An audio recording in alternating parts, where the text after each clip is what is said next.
আল্লাহ রসুল বলেন তিনটি আমল কখনো বন্ধ হয় না। সেটা কি? সাদকায়ে একটা জারিয়া, ইলম বা সাদকায়ে জারিয়া, নেক সন্তান। এমন ইলম, এমন জ্ঞান ছেড়ে গেলেন যে জ্ঞান দ্বারা অপর কি হবে? উপকৃত হবে, মানুষ উপকৃত হবে। দ্বিতীয় হচ্ছে যে এমন সাদকায়ে জারিয়া করে গেলেন যা দ্বারাই জনগণ উপকৃত হবে। মসজিদও বানা, এটা সাদকায়ে জারিয়ার মধ্যে পড়ছে। আপনি আল্লাহর ঘর বানিয়ে গেলেন, 200 বছর, 500 বছর, হাজার হাজার বছর সেখানে লোক নামাজ পড়বে। আপনার যদি একটি ইঁট লাগা থাকে সেখানে, তো আপনাকে কি হবে? আল্লাহ রাব্বুল আলামিন ওই ইঁট লাগার কারণে আপনি মরে যাওয়ার পরেও, ইন্তেকাল হওয়ার পরেও আপনার আমল নামাতে লেখি লেখা হবে। আর আপনি যদি নেক সন্তান রেখে যেতে পারেন, নেক সন্তানের অর্থ এই নয় যে মুফতি বানিয়ে গেলেন, আলিম বানিয়ে গেলেন, না। নেক সন্তান যে হারাম হালালের পার্থক্য করতে পারবে, রাসূলের সাথে ভালোবাসতে পারবে, সাহাবাদের তরিকায় চলতে পারবে, সুন্নাত মোতাবিক নিজের জীবনযাপন করতে পারবে, এবং নিজের পিতামাতার জন্য ইন্তেকালের পর নিজের পিতামাতার জন্য দোয়া করতে পারবে, রব্বির হামহুমা কামা রব্বায়ানি সাগীরা।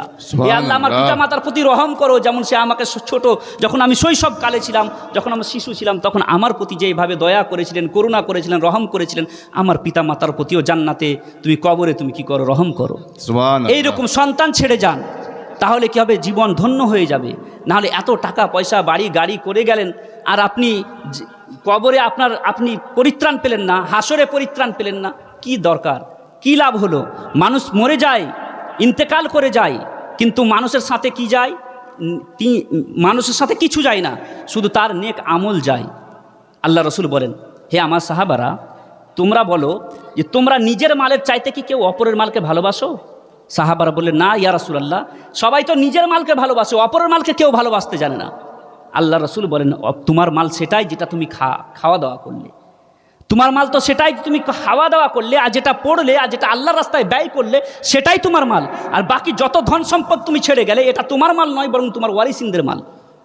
যদি তুমি নেক সন্তান যদি ছেড়ে না এসেছো, ওয়ারিস যদি সঠিক না ছেড়ে এসেছো, তোমার ধন সম্পদ কালকে হয়তো, পরশু হয়তো লটারিতে, তরশু হয়তো মদে, হয়তো অন্যান্য কিছুতে ব্যয় করে তোমার সন্তান তোমার সব কিছুকে শেষ করে দিবে, আর তুমি কবরে কতই না আযাবের শিকার হবে।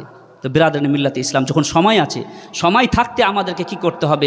নিজের আযাব, নিজের জাহান্নাম থেকে বাঁচার সব রকম পরিকল্পনা আমাদেরকে করে এহ জগৎ থেকে পরলোক যেতে হবে। কারণ কবর প্রতিদিন ডাক দিয়ে বলে, আমি হলাম কি পোকামাকড়ের ঘর, আমার কাছে কেউ বাঁচতে পারবে না, আমি পোকামাকড়ের ঘর, আমার কাছে আসো তবেই বুঝতে পারবে।